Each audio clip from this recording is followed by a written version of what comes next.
Le DAF Fresh Morning, c'est 104.5 tonnes de bonne humeur. Tous les matins sur Urban FM. Vous êtes sur les 104.5 Urban FM, la station urbaine, et vous écoutez le DAF Fresh Morning, le réveil matinal le plus haut de la capitale, sur la radio la plus haute de la capitale, 9h36. On est avec Mosley. Mosley, bonjour. Bonjour DAF Fresh, bonjour tout le monde. Bonjour René Ruté Elvis. Bonjour Mosley. Bonne année, bonne santé. Meilleurs vœux, bon retour. Comment tu as passé les fêtes? C'était très bien, réveillon par-ci, dîner en famille par-là, petite collation avec les amis. Mais j'ai l'impression qu'on grandit, hein? On vieillit même. Bah, on est bien. Parce qu'on passe maintenant les fêtes qu'en famille. Oui. Avant, le corps chauffait, on était dehors. Ah, c'est bien. Ouais, le 31, comme ça, là, ton corps est chaud. Ouais, les responsabilités rentrent. Quand tu as un papa Noël qui te demande le cadeau de Noël, tu fais quoi? Tu es obligé? Ouais, c'est super. Là, alors, l'actualité politique pendant ces derniers jours, il n'y a pas eu grand-chose. Hein. Il n'y a pas grand-chose en dehors. Il y a eu le discours à la nation. Tu en as déjà parlé. Ouais, j'ai parlé. J'ai regardé les vidéos sur Internet. Effectivement. Mais il y a eu la présentation des vœux. Tu as retenu quoi? Il y a eu les présentations de vœux. Ce qu'on retient en gros dans... Tu étais vendredi là-bas? Oui, vendredi, j'ai été à la réception. Qu'est-ce que la presse a demandé? Plus des moyens, les voitures?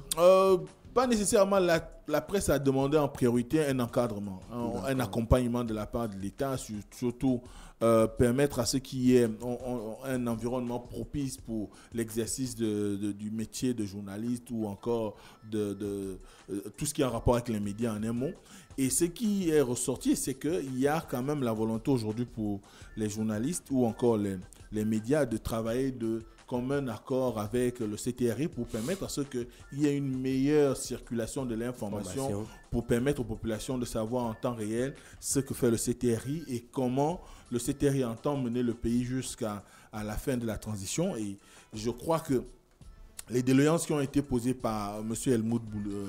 Helmut Boulungui, qui est le directeur général de Gabon Télévision, allaient dans le sens de pouvoir permettre à ce qu'il y ait un environnement qui favorise, on va dire, une situation où les médias trouveraient un cadre normatif, un cadre assaini qui pourrait leur permettre de facilement se mouvoir et de travailler convenablement. Il y a aussi la doléance, du moins une des doléances les plus importantes, c'était de pouvoir se pencher sur la question d'Africa numéro 1. Vous savez qu'il y a encore une forte nostalgie sur le travail qui y a eu autour d'Africa numéro 1, du moins le travail mené par Africa numéro 1 avant sa disparition. Et beaucoup de Gabonais aujourd'hui voudraient que le tam-tam d'Afrique soit à nouveau entendu et que finalement les autorités de la transition puissent se pencher sur ce dossier et permettre à ce qu'il y ait un réveil, notamment quand on sait que de nombreux agents qui officiaient dans cette radio se retrouvent aujourd'hui dans la déshérence, parfois dans la grande misère. Beaucoup ont sombré dans les travers de la société du fait qu'il y a quand même une situation litigieuse qui reste avec le passif en termes de dette à l'endroit de ces travailleurs. Donc à un moment donné, le président de la transition, quoiqu'il ne se soit pas appesanti là-dessus dans la mesure où le ministre de la Communication avait déjà fait antérieurement une sortie dans laquelle elle disait le gouvernement de la transition n'entend pas laisser tomber le dossier d'Africa numéro 1. Donc, c'était une des principales doléances. Ensuite, il y a eu le besoin de pouvoir relever un tout petit peu du moins, on va dire, la subvention à la presse. Vous savez que l'État octroie une subvention à la presse écrite et les médias en ligne, comme on dit. Choisis par l'État eux-mêmes. Bon, après, ils choisissent. Après, il y a pas un choix qui est fait au hasard. Il y a des critères. Les critères tiennent compte du fait qu'on soit en situation régulière, c'est-à-dire qu'on est légalement reconnu par toutes les instances de l'État en rapport avec on va dire la HAC, par exemple. Vous devez être reconnu par la HAC, vous devez être à jour dans vos cotisations sociales, vous devez être, on va dire, soumis au régime des impôts dans notre pays, ainsi de suite. Donc il y a tout un environnement normatif qui est nécessaire pour pouvoir bénéficier de cette subvention-là. Sauf qu'après, il y a aussi le fait que derrière, on a un besoin de pouvoir permettre à ce qu'il y ait une distinction entre les médias en ligne, comme on dit, et la presse écrite, qu'elle soit traditionnelle ou nouvelle, parce qu'il y a un autre coût qui est engendré par la presse écrite, c'est le coût de l'édition. Vous savez que pour imprimer un journal ou imprimer un magazine, ça engendre des coûts que les sites en ligne n'ont pas. Donc on ne saurait traiter au même niveau les sites en ligne et la presse écrite parce que simplement les supports sur lesquels les deux entités travaillent sont différents. Et il y a un qui engendre plus de coûts alors que l'autre, il suffit d'écrire et puis avoir sa plateforme publiée et puis c'est tout, quoi. Alors il faut aller faire imprimer, transporter et distribuer. Donc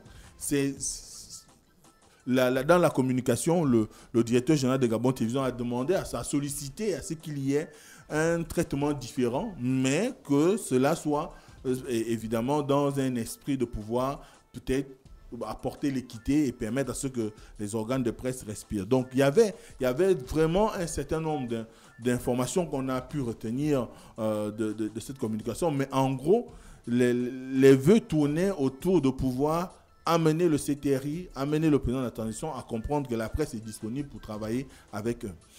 Ensuite, il y a l'épineuse question qui revient encore, notamment en rapport avec ce qui se passe dans la vie d'OM. Vous savez que... Ouais, Jean-Christophe Onegema, il vire tout le monde. Pourquoi il fait maires d'arrondissement. Bon, est-ce que... C'est la vengeance.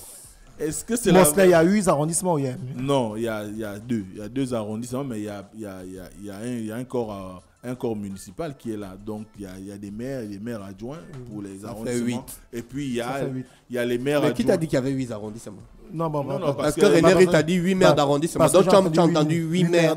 Tu as entendu 8 arrondissements. Ils sont en 2024. On est en 2024. J'ai posé la question. Donc, ça fait 2 maires dans chaque arrondissement et 4 dans la commune, c'est ça? Allons, fais tes calculs. Non, il y a 2 arrondissements. Le premier arrondissement qui couvre la moitié de la ville qui est dans la zone allant vers l'aéroport et l'autre moitié qui est dans la zone allant vers Bitam pour être trivial. Mais ce qui est sûr aujourd'hui, ce qui se passe, c'est que le 28 décembre, le président de la délégation spéciale ou le délégué spécial, Jean-Christophe Onengema, a choisi de démettre de leurs fonctions verbalement au cours d'une réunion avec les agents, ses adjoints pour le moment, et également les maires d'arrondissement, en se choisissant de garder 2, en l'occurrence 2 femmes qui étaient déjà dans les équipes sortantes, mais qui a estimé qu'elles pouvaient travailler avec lui. Alors, là où la situation devrait être conflictuelle, c'est parce que quelques jours après, il y a eu une sortie, notamment par un courrier de ceux qui ont été démis de leurs fonctions, qui ont indiqué au maire que dans une administration, il y a le fond et la forme.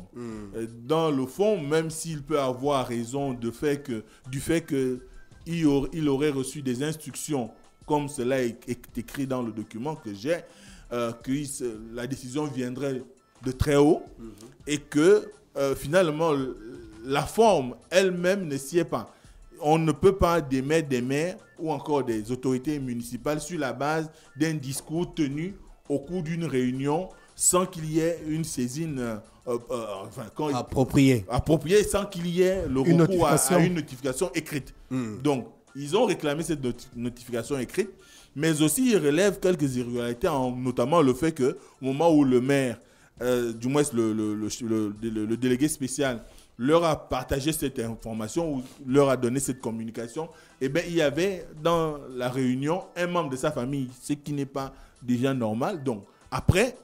Un membre de sa famille? Oui, c'est écrit dans le document que j'ai, encore une fois. Est-ce qu'il y a un problème avec le fait qu'un membre de sa famille un membre de sa famille n'appartient pas au corps de la municipalité? Est-ce que vous êtes sûr qu'il n'appartient pas au corps de la municipalité? C'est ce qui a été écrit. C'est ce qui est écrit dans le document. Dans le document. Qui suis-je pour venir déjà poser les grandes questions existentielles à Mosley? Qu'est-ce que tu es avec existentiel depuis là? Donc, dès cet instant, c'est ce conflit-là qui est en train de naître et beaucoup, aujourd'hui, interrogent le fait le bien fondé de cette action quand on sait que la loi sur la décentralisation qui a été récemment modifiée pour permettre à ce que les responsables des délégations soient plus ou moins autonomes dans la capacité à pouvoir prendre un certain nombre de décisions, notamment voter le budget, du moins définir et voter le budget. Il se trouve néanmoins que beaucoup trouvent que, beaucoup pensent ou disent que le président de la délégation ou le délégué spécial s'est conduit de façon cavalière. Parce que quand on regarde bien, jusque-là, il est le seul civil, mais quand on regarde les autres localités où on a déjà nommé des délégations, à Libreville, Port-Gentil, Lambaréné, même au Vendo, dernièrement à Kanda, il n'y a eu aucune mesure allant dans ce sens, dans la mesure où le Jean-Christophe Onigam est quand même allé assez fort. Non seulement il a démis de ses fonctions, des fonctions les autorités municipales, ses adjoints à la mairie centrale, mais également dans les mairies d'arrondissement, mais il a aussi décidé de fermer les 2 mairies d'arrondissement pour faire converger les populations vers la mairie centrale. À ce moment-là, il y a quand même un problème. On se demande si aujourd'hui la ville de Yem ne connaît pas un trafic assez important en termes d'usagers qui iraient solliciter les services de la municipalité. Au point où il a besoin que les gens viennent à la mairie centrale. Or, les mairies d'arrondissement sont des institutions de proximité. C'est ce qui facilite l'octroi d'un certain nombre de documents, notamment facilite l'établissement d'un certain nombre de documents, notamment très souvent les déclarations de naissance, donc les actes de naissance, ou encore les certificats de logement, ainsi de suite, ou d'hébergement. Donc, autant de questions qui se posent aujourd'hui, et beaucoup pensent qu'il y a eu peut-être dans ce que tu posais comme première question, il y a eu l'idée qui s'inscrirait dans ce que tu posais comme première question, un peu de rancune, peut-être parce qu'il faut savoir que Jean-Christophe Onigam a quand même été sénateur de la ville de Yem. C'est un grand homme politique de la ville de Yem. Oui, député, sénateur, conseiller municipal. Il a un passé. Il a déjà été conseiller municipal. Oui, pour être sénateur, il faut avoir un mandat local. Donc, dès cet instant, malgré ce parcours, il n'empêche que pour eux, quand ils regardent un tout petit peu au fond, c'est comme s'il y avait une certaine rancœur derrière que Jean-Christophe voulait affirmer son autorité. Or, la question aujourd'hui est de savoir si il a le droit de pouvoir démettre de leurs fonctions ses adjoints et les maires d'arrondissement dans la mesure où ça ne s'est fait nulle part encore.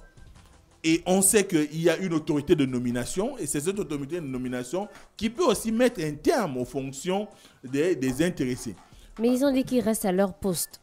Oui, ils ont dit qu'ils restent à leur poste. Qu'ils ne démissionnent pas. Jusqu'à ce qu'il y ait une décision contraire. Premièrement, peut-être si évidemment la loi lui autorise, ça veut dire que les responsables qui ont été nommés, les délégués spéciaux qui ont été nommés à Libreville et au Vendo, peut-être eux, ils ne connaissent pas bien la loi. Chacun a sa manière d'appliquer la loi. Et sa façon de faire. Sauf que quand on regarde au fond, dans le fond, il y a je crois, l'article, si je ne me trompe pas, 128, quelque chose de ce genre, qui dit que c'est vrai, les délégations ont la possibilité de pouvoir, remplacer le personnel ou bien encore d'émettre un certain type de personnel de leur fonction. Or, il se trouve que les maires ne sont pas considérés comme des personnels dans les municipalités. Ils ne sont pas sur la liste des personnels. Et dès cet instant, ça pose quand même un problème en termes de suivi administratif. Après, quand on regarde ce qui s'est passé, par exemple, pour le cas de la mairie de Libreville, le délégué spécial a mis fin aux fonctions d'un certain nombre de personnalités qui avaient été nommées à la mairie de Libreville. Mais ces personnes, il n'y avait rien à voir avec les maires ou encore les maires adjoints. C'était des personnels qui avaient été nommés à des postes tels que directeur général ou encore chef des marchés, ainsi de suite. Et là, on voit bien qu'il a fini par nommer de nouvelles personnes. Ça, c'est de son autorité. Mais est-ce qu'il a l'habilitation à pouvoir désigner qui doit travailler avec lui ou pas en termes de maire? C'est toute la question qui se pose aujourd'hui. Maintenant, il faut voir certainement que, puisqu'on n'a pas eu de retour concernant une éventuelle réponse de Jean-Christophe par rapport à la lettre qui lui a été adressée par les personnes qu'il a eu à démettre de leurs fonctions, eh bien, on espère simplement qu'ils trouveront un terrain d'entente qui ferait que c'est peut-être le CTRI qui, à la fin, comme depuis le début, va procéder à la nomination des adjoints de Jean-Christophe en tant que membre de la délégation spéciale pour permettre à ceux qui sont là, donc les maires de l'ancien mandat, les maires adjoints et les maires d'arrondissement puissent aller, retourner à leur administration d'origine et peut-être vaquer à de nouvelles fonctions. Mais ce qui est sûr, c'est que pour l'instant, on considère que Jean-Christophe serait un tout petit peu en violation des textes, sur un aspect, enfin, il serait un tout petit peu en train de violer les textes. Merci Mosley avec nous ce matin sur les 104.5 Urban FM, la station urbaine dans l'Uda Fresh Morning, le réveil matinal le plus haut de la capitale, sur la radio la plus haute de la capitale. Merci à tous les auditeurs qui étaient avec nous ce matin pour passer des moments agréables dans notre émission matinale et musicale. On se retrouve demain lorsqu'il sera exactement 7h pour beaucoup plus d'énergie, de musique et de bonne humeur. Voici l'horoscope des auditeurs avec René Ruth. Le Da Fresh Morning, c'est 104.5 tonnes de bonne humeur. Tous les matins sur Urban FM.